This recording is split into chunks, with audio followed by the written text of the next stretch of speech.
우리 한국의 기독교 역사는 한 130여 년이 좀 지나가고 있습니다. 그런데 우리 한국 안에서 기독교의 어두운 시절이 있었습니다. 그때는 다름이 아니고 일제 36년 동안에 기독교인들이 기독교를 박해하기 때문에 그래서 감옥에 안 가면은 신사참배를 해야 됐습니다. 이 참 우리 민족의 기독교의 어두운 시절입니다. 자, 그런데 500여 년 전에 기독교 역사에 어두운 시절이 있었습니다. 유럽으로 기독교가 뻗쳐나갔는데 천주교 가톨릭 교황을 중심으로 해서 로마의 큰 성전, 바티칸 성전 굉장히 큽니다. 우리 교회는 거기에 비하면 뭐 아무것도 아니에요. 그 정도로 엄청나게 커요. 엄청나게 크고 넓고 대단한데 그 웅장한 성전을 짓는데 엄청난 돈이 필요했습니다. 그래서 예수를 믿음으로 구원받는 것이 아니고 그 성전을 짓는데 헌금을 일정 액수의 헌금을 하면은 구원받는다는 거예요. 그래서 양식이 있고 의식이 있는 천주교의 신부들이 이건 아니다, 이건 잘못됐다, 그래가지고 종교 개혁을 일으키기 시작을 했습니다. 그 종교 개혁에 앞장섰던 사람들이 5가지 강령을 발표했는데, 첫째는 오직 성경. 천주교는요, 성경보다 교회 권위가 더 높아요. 다시 말해서 우리 교회로 말하면 성경보다 당회가 더 높은 거예요. 그래서 성경 말씀을 어떤 때는 빼고 더하고 해요. 여러분 핸드폰 가지고 있는 사람 천주교 10계명 한번 쳐보세요. 그러면은 10계명 나오는데 그 계명 중에 둘째 계명을 빼고 그리고 다른 계명을 이렇게 10번째 계명을 둘로 나눠 놨어요. 빼고 더하고, 하나님 말씀 빼고 더하고 할 수 있는 데가 천주교예요. 그래서 아주 보수 진영에서는 천주교에서는 구원이 있느냐, 구원이 있을 수 없다, 이렇게까지 강조하고 있는데 그건 너무 멀리 나간 것 같고, 하여튼 선주교에서는 이 제도를 좀 이렇게 왔다 갔다 할 때가 있어요. 제가 어린 시절에는 천주교에서 절대 제사 안 지냈습니다. 근데 어느 정도 지나고 나니까 교황이 바뀌어지니까, 새로운 교황이 되니까 제사 지낸 것, 조상 제사인 것 괜찮다는 거예요. 어디 그런 말이 있어요?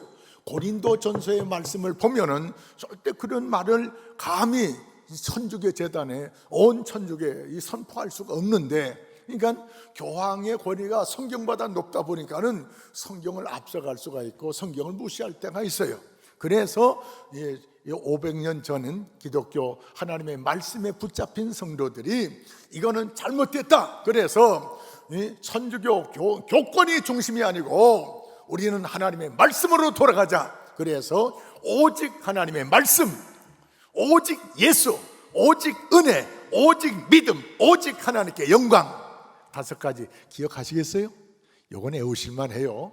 오직 성경, 오직 예수, 오직 은혜, 오직 믿음, 오직 하나님께 영광. 순서는 달려도 괜찮아요. 한번 해보세요. 시작. 오직 성경, 오직 예수, 오직 믿음, 오직 은혜, 오직 하나님께 영광. 우리의 삶의 목표가 뭡니까? 오직 하나님께 영광해야 돼요. 할렐루야. 뭘 중심으로 해서? 성경을 중심으로 해서. 성경. 오직 예수. 저 서울 명성교회 표는 오직 예수예요. 오직 예수. 이거는 그 교회 표만이 아니고 종교 개혁을 일으켰던 종교 개혁자들의 표입니다. 우리도 오직 성경 중심으로, 오직 예수 중심으로, 오직 믿음으로, 오직 은혜로, 오직 하나님께 영광을 돌려야 된다는 겁니다. 자, 이렇게 5가지 강령을 일으켰던, 강령을 발표했던 그 배후에는 라틴어로 코람 데오라는 말씀을 중심으로 해서 이런 5가지 강령을 발표하게 되는데, 코람 데오란 말은 이 라틴어인데요, 코람이란 말은 코람, 이건 앞에서, 데오란 말은 하나님, 그런 뜻. 합쳐서 말하면 하나님 앞에서. 다시 말해서 우리가 하나님 앞에 신앙생활을 하는 가장 귀중한 이유는 사람들 앞에 잘 보려고 하는 것이 아니고, 교황 앞에 잘 보려고 하는 것이 아니고, 우리는 하나님 앞에 선하고 의롭게 살기 위해서, 하나님 중심으로 살아가기 위해서 우리는 이렇게 잘못된 교리에 따라갈 수 없다, 잘못된 교권에 동참할 수 없다, 그래가지고 종교개혁을 성공적으로 일으켰습니다. 이 종교개혁을 일으킨 후에 장로교도, 감리교도 이런 교회들이 생겨나기 시작을 했습니다. 사랑하는 성도 여러분, 오늘 말씀에 하나님 앞에서 하나님을 내 앞에 모신 자, 이런 제목의 말씀으로 8절 말씀을 중에서 설교 제목을 정했습니다. 하나님 앞에서. 왜 이런 말씀을 정했냐? 다윗이 하나님의 은혜 가운데 살아가는데, 다윗은 늘 하나님을 내 앞에 모신 것처럼 하나님을 앞에 모시고 나는 그 하나님을 위해서 내가 따라가는 것처럼 그런 신앙생활을 했어요. 그랬더니 하나님께서는, 나는 하나님을 앞에 모셨는데 하나님은 내 오른쪽에 와 계신 거예요. 할렐루야. 앞에서 더 잘 도와줄 수가 있어요? 옆에서 더 잘 도와줄 수 있어요? 옆에서 더 잘 도와줄 수가 있어요. 나는 하나님을 앞에 모셨는데 하나님은 내 오른편에 와 계시면서 나를 딱 보호하시고 지켜주신 거예요. 할렐루야. 그러면 왜 하나님을 우리가 우리 앞에 모시고 살아가야 되느냐? 하나님이 누구신데?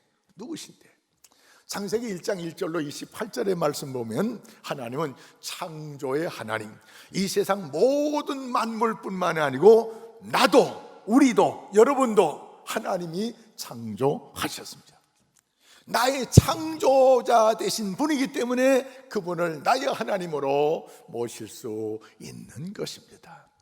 그 하나님은 우리가 잘 아는 대로 요한복음 3장 16절에 하나님은 우리를 사랑하셔서 독생자 예수를 보내심으로 이 예수를 믿음으로 말미암아 구원받게 하시는, 우리를 사랑하시는 하나님. 다른 종교에서, 유교에서 오랫동안 우리 조상들이 유교를 믿어왔어요. 또 불교를 믿어왔어요. 불경의 유교 공자의 말씀에 우리를 사랑하셔서 이런 말씀 들어보셨어요? 없어요. 사랑이란 말조차 없어요. 다른 종교에는 사랑이란 말조차 없고 창조라는 말조차 없어요. 이거는 하나님만이 하실 수 있는 말씀인 줄 믿습니다. 할렐루야. 하나님은, 내가 믿는 하나님은, 우리가 믿는 하나님은 창조의 하나님이요, 사랑의 하나님이요 뿐만 아니고 우리의 갈 길을 인도하시는 하나님. 출애굽기 3장 10절 말씀에 하나님께서 모세에게 나타나셨어요. 모세야, 너희 백성이 지금 애굽에서 고통 중에 있는데 내가 너를 보내가지고 내가 저들을 인도하여 가나안 땅으로 인도해 내리라. 하나님께서 이스라엘 백성, 애굽에서 고생하는 이스라엘 백성들을 고생 속에서, 핍박 속에서, 억압 속에서 구원해 내는데, 내가 인도해 내는데 내가 너를 사용하겠다는 것입니다. 할렐루야. 사랑하는 성도 여러분, 하나님은 우리를 인도하시는 분이에요. 인도. 출애굽기나 이 모세 오경을 통해서 보면 하나님께서 이스라엘 백성은 갈 길을 몰라요. 이스라엘 백성만 그런 것이 아니고 우리 모두가 내일 어떻게 살아야 될지 몰라요. 그냥 이렇게 살아보고 저렇게 살아보고 내 생각대로 살아보는 거예요. 성공적으로 살 길을 우리는 잘 모릅니다. 가나안 복지에 가는 길을 이스라엘 백성은 몰라요. 그래서 하나님께서 구름 기둥과 불 기둥으로 법궤를 앞세워 가지고 인도하셔. 하나님은 우리의 가는 길 인도하시는 분이에요. 그래서 찬송가 384장에도 나의 갈 길 다가도록 예수 인도하시니, 할렐루야. 다시 말해서 예수 인도 받을 때 내 삶에 형통이 있고, 내 삶에 은혜가 있고, 내 삶에 안전함이 있고, 내 삶에 복이 있다, 그런 말씀이에요.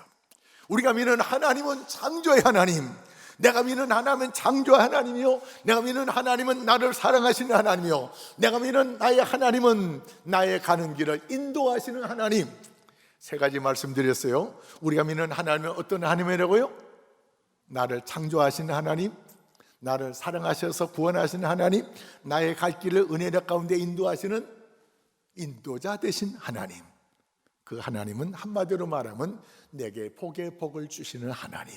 다시 말해서 은혜 위에 은혜를 더해 주시는 하나님. 할렐루야. 그래서 그 하나님께서 아브라함이 나타나셔 가지고 내 본토 친정 내 아버지 집을 떠나라. 그래서 이 아브라함이 하나님의 말씀을 쫓아갔다는 것입니다. 사랑하는 성도 여러분, 하나님을 앞에 모신다는 말은 하나님을 따라서 가는 거예요. 하나님을 따라서. 창세기 5장 24절 보니까는 우리가 잘 아는 에녹이라는 사람, 에녹은 무두셀라를 낳은 다음에 300년 동안 하나님과 동행했다. 나의 창조자 되시고 나의 구원자 되시고 나를 사랑하시고 나를 인도하시고 은혜 위에 은혜 가운데 인도하신 그 하나님과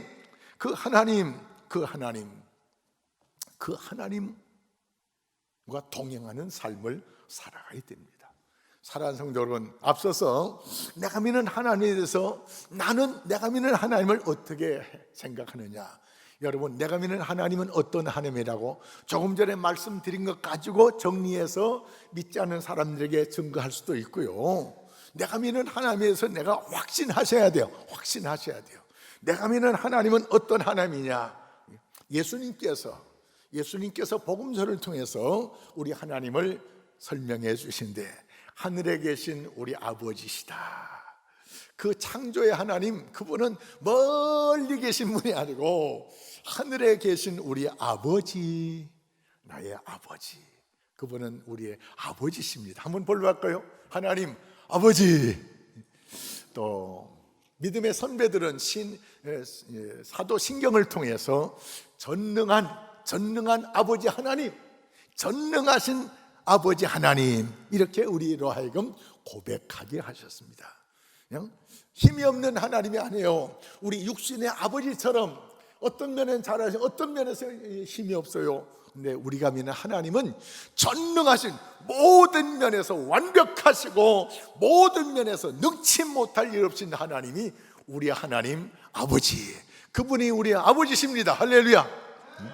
하나님을 아버지로 믿는 사람들은 모두가 다 형제자매예요. 저보다 나이 많으신 분은 저한테 형님 되고 누님 되시고, 저보다 나이 적으신 분은 저한테 오빠, 형 해야 돼요. 다시 말해서 우리는 한 아버지 안에서 한 형제요 한 자매라 하는 것입니다. 할렐루야. 다윗은 시편 3장 3절에 이런 고백을 합니다. 내가 믿는 하나님은 나의 방패요, 그리고 또 나의 영광이요, 나의 머리를 드시는 자시니다. 미국에서 대통령들이 이제 대통령 될 때요 선서하는데 성경 말씀에 손을 얹고 선서해요. 네. 미국의 28대 웰슨 대통령은 시편 46편 1절 위에다 손을 얹고 선서했어요. 시편 41편 6편 1절의 말씀은 이런 말씀이에요. 여호와는 나의 피난처시요 나의 힘이요 환난 중에 나를 돕는 자시다. 내가 어려운 가운데 있어도 하나님이 나를 도와줄 뿐이다. 내가 뭐 잘못하고 해가지고 피할 길 찾을 때 주님은 나의 피난처가 되신다. 그분은 나의 힘이시다. 내가 공부를 많이 해가지고 지식의 힘을 가지고 얘기하는 것이 아니고, 내가 체격이 도와주고 육체적인 힘을 가지고 얘기하는 것이 아니고, 하나님이 바로 나의 힘입니다. 하나님이 바로 나의 피난처시요 나는 하나님이 도와주신 분이다. 할렐루야. 우리도 이 믿음 가지고 사시기 바랍니다. 하나님은 나의 피난처요, 하나님은 나의 힘이요, 하나님은 나를 돕는 자 중에 계신 분이시다. 여러분, 하나님이 도와주신다는데 뭐 두렵습니까? 환난 중에 나를 도우시는 하나님, 역경 중에 나를 도우시는 하나님. 그래서 다윗은 당돌할 정도로 담대하게 싸움터에 나가서 승리의 삶을 살았던 것을 볼 수가 있습니다. 할렐루야.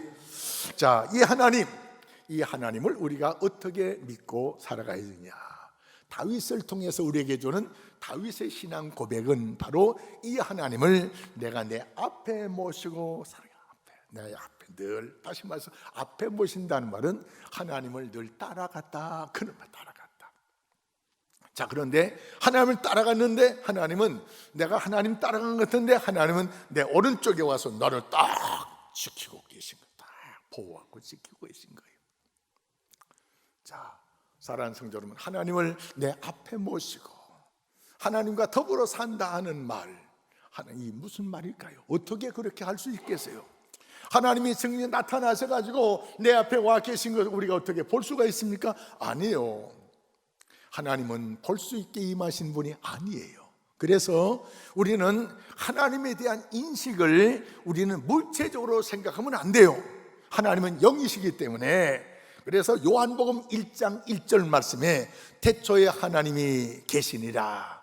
태초에 하나님이 계셨는데, 태초에 이 말씀이, 태초에 하나님은 말씀으로 계셨어요. 태초에 말씀이 계시니라. 이 말씀은 곧 하나님이시니라.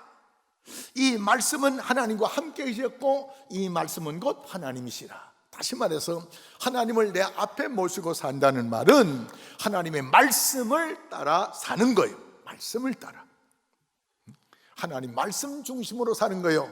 내 지식을 따라, 내 경험을 따라, 내 인생 어떤 노하우를 따라 사는 것이 아니고, 예수 믿는 성도들은 누구나 할 것 없이 하나님의 말씀, 하나님의 말씀을 중심으로 해서 살아가는 거예요. 믿음의 조상 아브라함이 하나님의 말씀을 쫓아갔다 그랬어요. 시편 23편 1절 말씀 보면은 여호와는 나의 목자시니. 이스라엘 사람들이 양을 기르는데요, 염소는 목자를 잘 안 따라요. 근데 양들은 목자의 음성을 따라서 가요. 목자의 음성, 자기를 인도하는 목자의 음성을 기가 막히게 분별해요. 그래서 다른 사람이 부르면 안 따라가요. 그런데 자기들의 목자가 신호를 하면은 목자의 음성을 듣고 따라가요. 사랑하는 성도 여러분, 우리가 주님의 음성을 분별할 수 있어야 됩니다. 이 세상에 수많은 소리가 있어요. 엄청나게 많은 소리가 있는데 주님의 음성을 분별해서 양이 목자의 음성을 듣고 음성을 따라가는 것처럼, 이 말은 또 다른 말씀드리면, 우리가 간절히 기도할 때 주님께서 음성으로 우리에게 말씀하실 때가 있어요. 간절히 깊이 기도해 보세요. 제가 목사는요 늘 설교 준비를 늘 해야 되잖아요. 지난주에 했던 거 또 하면은 좀 그렇잖아요. 그러니까 새로운 말씀을 계속해서 해야 되는데, 하나님, 그런데 내가 원하는 말씀하기보다도 우리 성도들이 은혜 받을 말씀, 어떤 말씀입니까? 음식도 늘 같은 음식 주면은 또 이거 주냐고 하잖아요. 지금 계속해서 새로운 말씀으로 말씀을 드려야 되는데 내 지식 가지고는 잘 안 돼요. 그래서 하나님, 이번 주에는 우리 성도들에게 무슨 말씀의 양식을 먹이기를 원하십니까? 하나님께 여쭈어요. 어떤 새벽 기도 하다가 보면 말씀을 영감으로 팍팍 줄 때가 있어요. 그러면 잊어버릴까 봐 기도 마치고 막 바로 들어가서 사무실을 막 정리합니다. 사랑하는 성도 여러분, 우리가 기도할 때 하나님께서 우리에게 갈 길을 인도하세요. 깨닫게 해주시고 말씀을 주실 때가 있어요. 그러니까 목자의 음성을 따라 양이 따라가는 것처럼 우리가 이미 주어진 하나님의 말씀을 따라가기도 하고, 또 이때 이 상황 따라 여러 가지 복잡한 상황 속에서 내가 어떻게 할지를 모를 때 하나님께 기도하면은 하나님께서 영감을 통해서 우리에게 말씀을 주심으로 그 말씀 따라가는 거예요. 할렐루야.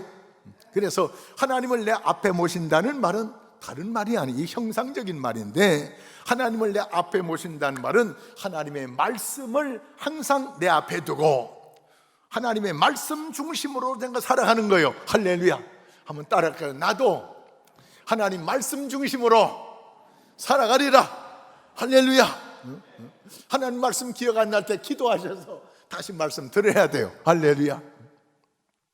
어떤 데는 갑자기 신방 갈 때, 하나님, 이 가정에 무슨 말씀을 전할까요? 이 말씀은 무슨 말씀 전할까요? 이게 속으로 신방 가면서 속을 막 기도하면, 하나님 무슨 말씀 전할까요? 무슨 말씀 전할까요? 무슨 말씀 전할까요? 그러면 하나님께서 영감을 주세요. 그래서 그 말씀 바꿔가지고 또 하는 거예요. 할렐루야. 이렇게 받아가지고 말씀 전할 때는요, 아니 놀라운 하나님의 역사가 있어요. 어떻게? 내 말씀에 힘이 있어요. 또 전할 때 내가 말씀에 붙잡힌 것 같아요. 말씀에 붙잡혀가지고 말씀을 전할 때 듣는 성도들이 은혜를 받더라고요. 할렐루야. 하나님의 말씀은 살았고 운동력이 있어서 우리 혼과 영과 권장과 골수를 찔러 쪼개기까지 합니다. 할렐루야.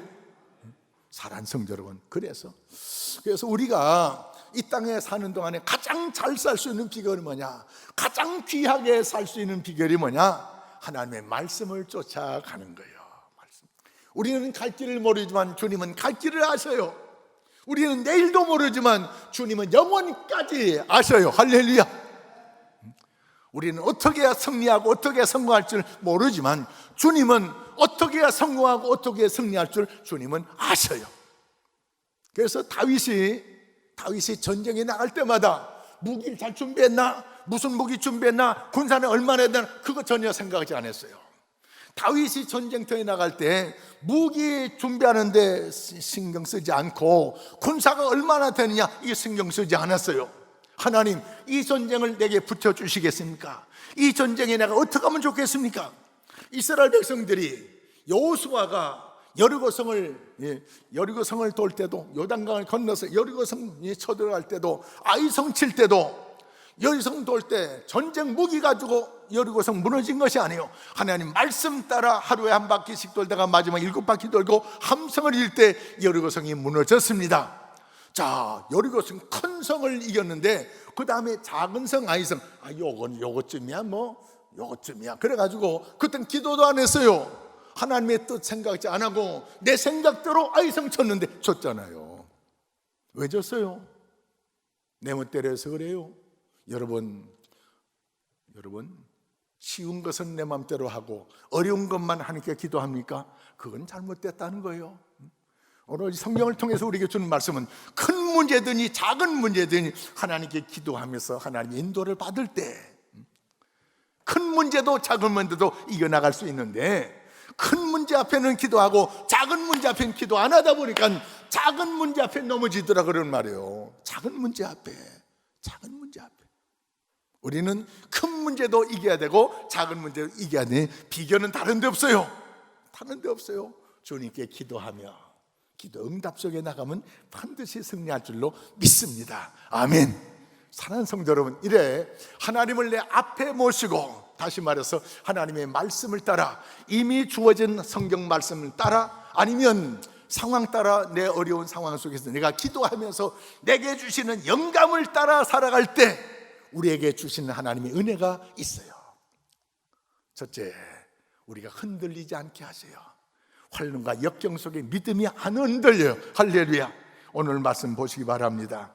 8절 같이 읽겠습니다. 시작. 내가 여호와를 항상 내 앞에 모시며 그가 나의 오른쪽에 계심으로 내가 흔들리지 아니하리로다. 시험이 오면요 흔들릴 사람 많이 있어요. 시험이 오면요, 교회 다녀도 별거 없네. 교회 안 나오는 사람 흔들린 거요. 사업을 하다가 교회 나오면서 사업 안 됐어요. 교회 나와도 사업도 잘 안 되고 흔들리는 거요. 아니에요. 하나님을 내 앞에 모시고 사는 사람, 말씀을 따라 사는 사람은 흔들리질 않아요. 신앙이 안 흔들리는 거예요. 할렐루야. 여러분, 다른 건 좀 흔들려도 신앙 흔들리면 안 돼요. 신앙이 뭐예요? 금보다 더 귀한 거예요. 내 생명보다 더 귀한 거예요. 이 믿음의 선배들은 신앙 지키려고 생명 바쳐서 순교했잖아요. 누구한테는 그렇게 귀하고 우리한테는 귀하지 않습니까? 아니잖아요. 어렵고 힘들 때 신앙이 흔들려요. 근데 하나님을 앞에 모신 사람은 흔들리지 않아요. 두 번째, 하나님을 모시고 살아갈 때 역경 중에서도 감사와 기쁨과 즐거움이 있어요. 9절 말씀 읽겠습니다. 시작. 이러므로 나의 마음이 기쁘고 나의 영도 즐거하며 내 육체도 안전히 살리니. 세 가지 은혜가 있습니다. 하나님을 앞에 모시고 살 때는 상황이 크게 좋아지고 달라지고 그거 관계없이 하나님을 내 앞에 모시고 하니까 내 마음이 기쁘고 내 영이 즐거워하고 내 육체도 안전히 가리라. 할렐루야. 뿐만 아니에요. 하나님께서 10절에 이는 주께서 내 영혼을 수월해 버리지 않고 거룩한 자를 멸망시켜 절대 지옥 갈 일 없지만 망할 일 없다는 거요. 할렐루야. 예수 하나님을 앞에 모신 사람은 망할 일이 없습니다. 지옥 갈 일이 없습니다. 안 될 일이 없다 그런 말이에요. 로마서 8장 28절 말씀, 하나님을 사랑하는 자 그 뜻대로 부르심을 입은 자들에게는 모든 것이 합력하여 선을 이루느니라. 할렐루야. 합력하여. 저는 확신합니다. 하나님, 내가 좀 부족한 것이 있고 모자란 게 있어도 그래도 내 부족한 것에 대해서는 다른 분을 통해서 내 부족한 채워줄 걸 믿습니다. 그래서 내 가는 길에 하나님은 모든 것을 합력하여 선을 이루어갈 줄로 저는 확신합니다. 제가 잘난 것도 없고 뭐 내세울 것도 없지만 저는 이 말씀을 믿습니다. 이 말씀대로 내게 계속해서 주님 앞에 갈 때까지 이 말씀으로 나를 보장해 줄 줄 난 믿습니다. 나만 보장해 주는 게 아니고 우리 모두의 삶을 주님은 보장해 주신대요. 할렐루야. 그래서 마음에 염려하지 말래요. 뿐만 아니고 다윗이 양처럼 하나님을 목자처럼 모시고 목자를 따라서 갔더니 이 다윗이 받은 은혜요, 내게 부족함이 없더라. 사랑하는 성도 여러분, 하나님을 내 앞에 모시고 사는 사람에게는 부족함이 없는 하나님의 은혜가 있습니다. 영국에서 핍박을 받던 기독교인들이 신앙의 자유를 찾아서 그래서 미국으로 건너갑니다. 고생하면서 미국으로 건너갔습니다. 여호와는 나의 목자시니 내게 부족함이 없으려다. 예수 한 번 잘 믿어보려고 미국 땅 간 거예요. 돈 벌려고 간 것이 아니에요. 그랬더니 하나님께서 미국의 청교도를 복되게 하셨어요. 그 땅에 벌써 살고 있던 인디안들은 눈이 어두워가지고 그 땅에 무수하게 많이 잠겨있는 자원을 개발하지 못했어요. 저 알라스카 땅 겉으로 볼 때는 얼음덩어리고 추운 땅입니다. 하나님의 영이 없는 쏘는 사람들이 쓸데없는 땅이라서, 쓸모없는 땅 같아서 아주 세상 말로 똥값에 팔았는데, 이거를 미국에서 사가지고 지화장 조사했더니 세상에 그 알라스카 땅 속에 석탄, 은, 금 얼마나 귀한 광석이 매장되어 있는지 몰라요. 하나님을 모르는 러시아 사람들은 헐값에 팔았는데 하나님을 믿는 저들에게 영혼을 밝혀주셔가지고 그 보화를 쉽게 얻게 됐더라 하는 것입니다. 여호와는 나의 목자시니 내게 부족함이 없음이나 하나님은 우리의 삶을 풍성하게 내 잔이 넘치게 하는 역사가 있어요. 하나님 말씀 따라갈 때 내 잔이 넘치는 역사가 반드시 약속되어 있습니다. 할렐루야. 그래서 세상 지식 따라가지 말고요, 엊그제 신문 봤더니 로또 당선된 사람들, 로또 당선되면요 세금 떼고 뭐 해도 뭐 14억인가 뭐 굉장히 막 받더라고요. 그거 가지고 동생도 뭐 1억 주고 뭐 주고 했는데, 세상에 로또 당선 안 됐으면 그 짓한테 동생을 죽이기도 하고 뭐 이상해요. 여러분, 공짜 바라지 마세요. 공짜는 하나님의 은혜만 공짜로 받고 부모님의 은혜만 공짜로 받는 거예요. 다른 것은 다 대가를 지불해야 되는 겁니다. 할렐루야.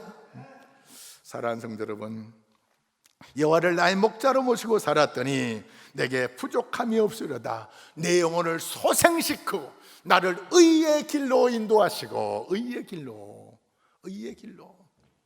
아무리 세상이 타락해도 나를 바르게 인도하시고 내 잔이 넘치게 하시고. 하나님은 약속의 하나님입니다. 말씀을 따라 살아갈 때 너는 안 되고 너는 되고 안 해요. 누구든지 하나님은 공평하신 하나님이에요. 배움이 있던 적던 관계가 없어요. 조상 대대로 예수 믿던 이제 처음으로 예수 믿던 관계없어요. 누구든지 하나님을 다윗처럼 앞에 모시고 사는 자에게 하나님께서 흔들리지 않게 하시고 마음이 기쁘고 영이 즐겁고 육체가 안전하게 하고 부족함이 없게 하시고 내 영혼을 소생시키시고 나를 의의 길로 인도하시고 내 잔이 넘치는 은혜가 있습니다. 할렐루야. 이 복 받으시기 바랍니다. 할렐루야. 그래서 주님 말씀은 천국은 침노하는 자의 것이다. 열심히 믿는 자의 것이라는 거예요. 대충 절대 믿지 마세요. 다른 거는 대충 해도 되지만 예수는 똑바로 믿어야 돼요. 할렐루야. 따라합시다. 예수 한번 똑바로 믿자. 할렐루야. 예수 한번 똑바로 믿자. 시작. 예수 한번 똑바로 믿자. 할렐루야. 그래서 이런 은혜 저런 은혜 나도 받고 자자손손 우리의 자녀 손들이 이런 은혜 가운데 복을 누리는 역사가 있기를. 그래서 내 마음은 기쁘고 내 영은 즐거워하고 내 육체는 안전에 가고 내 삶에는 찬이 넘치는 은혜가 집집마다 넘쳐나기를 주의 이름으로 축원합니다.